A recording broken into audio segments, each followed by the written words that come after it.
Jusqu'au 23 septembre, l'hôtel de Caumont, centre d'art d'Aix-en-Provence, accueille l'exposition Nicolas de Staël en Provence. Fille d'Anne de Staël et d'André Dubouché, Marie Dubouché, commissaire d'exposition, relate l'installation de Nicolas de Staël à Lagnes dans le Vaucluse. Nous sommes en juillet 1953. C'est donc une amie de René Char, Marcel Mathieu, à qui Char a demandé de trouver une maison pour son ami Nicolas. Et donc elle lui a trouvé cette grande maison qui était dans un état un peu délabré d'après ce que j'ai compris, mais où il y avait 3 espaces différents pour peindre, même si je n'ai personnellement entendu parler que d'un atelier qui était donc sous les toits à l'étage, dans lequel on montait avec une échelle. Donc une sorte de... Voilà, il n'y avait pas d'escalier, il y avait une échelle pour monter dans l'atelier de Lagnes. Et à Lagnes, il s'est beaucoup promené sur les chemins, je crois. Alors certains tableaux des petits formats ont été peints sur le motif, mais c'est assez rare dans le travail de Nicolas de Staël.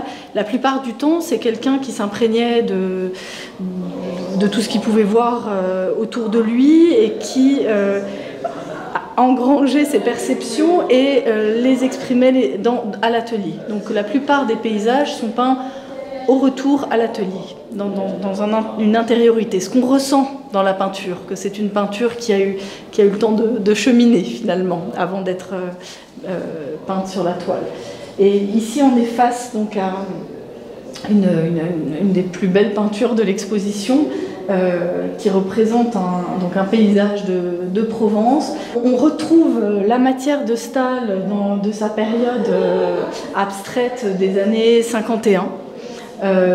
Également 52 quand il est devenu figuratif, mais c'est très intéressant parce que pour comprendre le rapport entre l'abstraction et la figuration chez Nicolas de Staël, on voit un peu toutes les étapes et donc on retrouve les moellons qu'il a pu peindre en 51 avec tout le travail des dessous qui apparaissent, les vers qui ressortent autour des pavés bleus ici. Avec là tout d'un coup on voit un orangé qui apparaît. Toutes ces couleurs qui sont en dessous participent à la création d'une lumière très concrète dans l'œuvre de Nicolas de Staël. Et là, donc, cette période, ce moment un peu plus abstrait qui construit un mur avec un arbre qui est lui aussi quand même dans une forme très simplifiée et malgré tout qui crée qui donne à ce tableau toute sa dimension de tendresse et d'humanité. Un arbre légèrement penché, un peu maladroit, en même temps très puissant et très fort. Ça m'a toujours fait penser presque comme si c'était le dos d'un homme dans un paysage. Voilà, je trouve qu'il y a... Et cette dimension humaine est très importante dans l'œuvre de Nicolas de Staël. Et pour comprendre également ce qui en fait une peinture si réelle et concrète et non abstraite. Ce qui est abstrait est plus peut-être froid. Nicolas de Staël réchauffe avec une tendresse dans le regard et dans le rapport des choses entre elles qui se déploient sur la toile.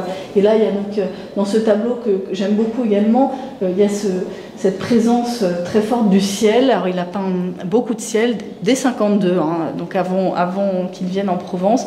Le ciel a été très important, cette mobilité des nuages, donc avec des blancs, des bleus, et toujours avec une ligne de biais qui permet au regard de circuler en fait. Hein. Les choses ne sont pas immobilisées dans ces paysages. Il y a quelque chose d'extrêmement mobile.